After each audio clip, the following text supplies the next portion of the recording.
नमस्कार, बहुत स्वागत। दिल्ली के लिए झटके पर झटका है। सीएनजी के प्राइस फिर बढ़ गए हैं और करीब करीब 48 घंटे में दूसरी बार दाम बढ़े हैं। क्या नए रेट हैं वो भी आपको बताएं। तो दिल्ली एनसीआर को महंगाई का झटका लगा है, दोबारा महंगाई का झटका लगा है। 48 घंटे में दूसरी बार है जब सीएनजी के दाम में बढ़ोतरी हुई है। सीएनजी के जो सीएनजी के उपभोक्ता हैं वो दिल्ली में बहुत ज़्यादा हैं और यही वजह है कि इसे एक झटके के तौर पर दिल्ली और एनसीआर वालों के लिए देखा जा रहा है। पूरे एनसीआर रीजन के लिए इसे देखा जा रहा है। 48 घंटे में 2 बार दाम बढ़े हैं। नए दाम क्या हैं? इंद्रप्रस्थ गैस लिमिटेड, यही इसी के आपने गैस सेंटर जितने भी हैं पेट्रोल पंप की तरह जो होते हैं वो आपने इसी के देखे होंगे, आईजीएल। तो इसने रविवार को सीएनजी कंप्रेस्ड नेचुरल गैस, इसके दाम में 1 रुपये प्रति किलोग्राम की बढ़ोतरी कर दी है रविवार को। 48 घंटे में के भीतर सीएनजी में ये लगातार दूसरी वृद्धि है और पेट्रोल का झटका तो दे ही दिया गया था। पेट्रोल और डीजल के दाम में राज्यों के हिसाब से आप थोड़ा थोड़ा अलग कर सकते हैं, मोटा मोटी 3 रुपये का इजाफा हुआ है। ये बात सही है कि मिडिल ईस्ट में तनाव शुरू होने के बाद पेट्रोल और डीजल के दाम में पूरी दुनिया के कंपेरेटिवली भारत में सबसे कम ये इजाफा हुआ है। ठीक, लेकिन फिर भी जेब तो जली है। करीब करीब वो 3 रुपये की बढ़ोतरी। आज हम सीएनजी और दिल्ली की बात कर रहे हैं। तो रविवार को 1 रुपये प्रति किलोग्राम की बढ़ोतरी कर दी गई है। 48 घंटों में ये दूसरी बार वृद्धि की गई। दिल्ली में सीएनजी के दाम पहली बार 80 रुपये के पार चले गए। मतलब प्रति किलोग्राम में छोटा लगता है ना कि भाई 1 किलो पर केजी, लेकिन वो डलवाने वाले को पता है जो सीएनजी डलवा रहा है कि उसे पर किलो 1 रुपये के हिसाब से कितना पे करना है। ठीक, तो 80 रुपये के पार ये बढ़ोतरी पूरी चली गई है। और ताज़ा बढ़ोतरी के बाद दिल्ली एनसीआर में अगर सीएनजी की बात कर ली जाए, दिल्ली में 80.09 रुपये प्रति किलो हो गई दिल्ली में।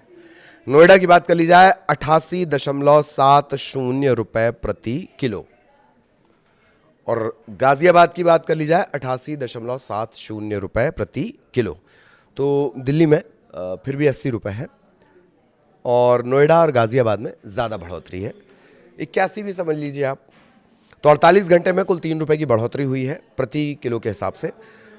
तो बीते शुक्रवार को 15 मई को आईजीएल ने सीएनजी की कीमतों में 2 रुपये प्रति किलोग्राम का इजाफा किया और दिल्ली में इसकी कीमत बढ़कर हो गई थी 79.09। ठीक, रविवार को फिर इसमें 1 रुपये प्रति किलो की बढ़ोतरी की गई और ये जो दाम है वो 80.80 रुपये 9 पैसा 09 पैसा प्रति किलो का इजाफा इसमें हो गया। तो मोटा मोटी 48 घंटे में 3 रुपये की बढ़ोतरी प्रति किलो के हिसाब से हुई है। छोटा लगता है ना 3 रुपये सुनने में, प्रति किलो के हिसाब से। तो पेट्रोल डीजल के बाद ये सीएनजी की भी मार है। 15 मई को देश भर में पेट्रोल और डीजल के दाम भी बढ़े थे। पेट्रोल और डीजल दोनों के दाम में करीब करीब 3 रुपये प्रति लीटर का इजाफा किया गया था। तो इसके बाद जो दिल्ली में अगर पेट्रोल के प्राइस की बात कर ली जाए, ये हो गया था 97 रुपये 77 पैसा, मतलब 97 रुपये 77 पैसा ये पेट्रोल पहुंच गया था और डीजल पहुंच गया था 90 रुपये 67 पैसा प्रति लीटर। ठीक, ये जो पेट्रोल और डीजल में बढ़ोतरी हुई थी। तो आम जनता पर एक झटके के तौर पर इसे देखा जा रहा है। तो पेट्रोल डीजल के बाद अब सीएनजी में भी दाम बढ़ गए। अब सवाल ये है कि भाई आपकी जेब पर क्या असर पड़ेगा। तो जाहिर तौर पर पेट्रोल डीजल सीएनजी जब भी इनके दाम बढ़ेंगे तो आप पर उसका असर पड़ेगा ही पड़ेगा। या तो डायरेक्ट पड़ेगा या इनडायरेक्ट पड़ेगा। कैब महंगे हो जाएंगे जो आप इस्तेमाल करते हैं, ओला, उबर, रैपिडो, भारत टैक्सी, जो भी आप इस्तेमाल करते हैं, अगर वो सीएनजी ना भी कर रही हैं तो पेट्रोल डीजल सीएनजी उसके दाम वो बढ़ा देंगे। ऑटो, कमर्शियल गाड़ियाँ, उनका दाम बढ़ जाएगा। रोज़मर्रा के लिए कम्यूट करने वाले आम लोगों की जेब पर आर्थिक बोझ पड़ेगा। और कैब चालक, ऑटो, ये ज़ाहिर तौर पर किराया बढ़ाएंगे। और इसके अलावा ट्रांसपोर्टेशन महंगा हो जाएगा, माल ढुलाई महंगी हो जाएगी। माल ढुलाई महंगी हो जाएगी तो घर में जो आपके प्रोडक्ट आ रहा है वो महंगा हो जाएगा। खाना आपके घर पर आता है जो ऑनलाइन डिलीवरी, आप app based delivery, food based जो आप बुलवाते हैं वो महंगा हो जाएगा, उस पर पेट्रोल। तो अब किरण रिजिजू का बयान भी आया, वो भी सुन लीजिए। दुनिया के कई देशों में पेट्रोल और डीजल की कीमतों में 20% से लेकर करीब करीब 100% तक का इजाफा किया गया। भारत ने बढ़ोतरी को केवल पेट्रोल के लिए 3.2% और डीजल के लिए 3.4% तक सीमित रखा है। किरण रिजिजू हैं केंद्रीय मंत्री वो कह रहे हैं। दाम क्यों बढ़ रहे हैं ये आप जानते ही हैं, बार बार हम आपको बढ़ा रहे हैं। ईंधन की कीमतों में जो बढ़ोतरी हो रही है वैश्विक कारण, दरअसल पश्चिम एशिया मिडिल ईस्ट में जिस तरीके के घटनाक्रम रहे, सबसे ज़्यादा तेल वहीं से निकलता था। बार बार ये खबरें आती थी कि होर्मुज से तेल लेकर, होर्मुज से गैस लेकर टैंकर रवाना, वो टैंकर यहाँ पहुँच गए। टैंकर यहाँ से जो सामान लेकर जाते थे मिडिल ईस्ट की तरफ, उनका जाना बंद है।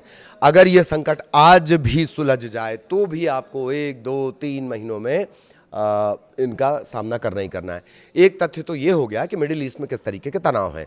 दूसरा जो तर्क और तथ्य दिया जा रहा है जानकारों की तरफ से वो ये कि क्या ये आर्थिक मंदी के संकेत हैं जिसकी लंबे समय तक अनदेखी होती रही।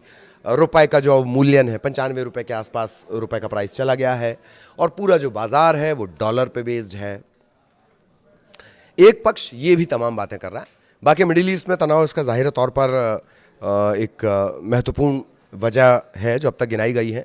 कई बार जो कीमतें हैं क्रूड ऑयल की, कच्चे ऑयल की, वो $100 प्रति बैरल के पार पहुंच गई हैं और इसका सीधा असर जब भी तेल के दाम ऊपर जाते हैं, $100 के ऊपर जाते हैं तो ये बढ़ते ही हैं। एक जानकार कह रहे हैं कि अच्छा, इसके बीच प्रधानमंत्री ने अपील भी कर दी थी कि भैया खर्चा बचाओ, सोना मत खरीदो, पेट्रोल डीजल का कम से कम इस्तेमाल करो। कई जगह स्थितियां ये हैं कि बोला ज़रूर जा रहा है कि कहीं कोई संकट नहीं है।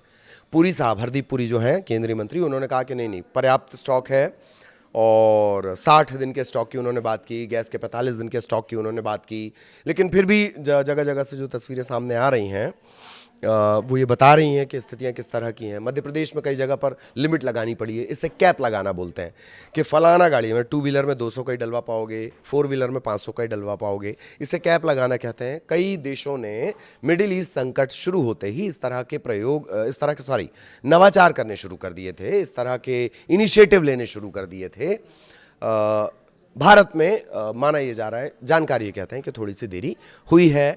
कुछ लोग इसे मिडिल ईस्ट से जोड़कर देख रहे हैं, कुछ लोगों का कहना है कि आर्थिक संकट, गंभीर आर्थिक संकट की तरफ ये इशारा है। जानकार एक तरफ कहते हैं कि क्रूड ऑयल के दाम $150 प्रति बैरल तक पहुंच सकते हैं। अगर ये स्थितियां होती हैं तो अंदाज़ा लगाइए कि क्या होगा।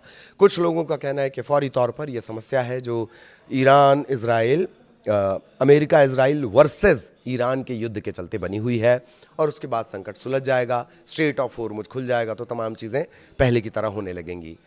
लेकिन दावा तो ये भी किया जा रहा है कि जो विदेशी मुद्रा है उसका भंडार बहुत तेज़ी से कम हो रहा है, उसे भी मजबूत करना है।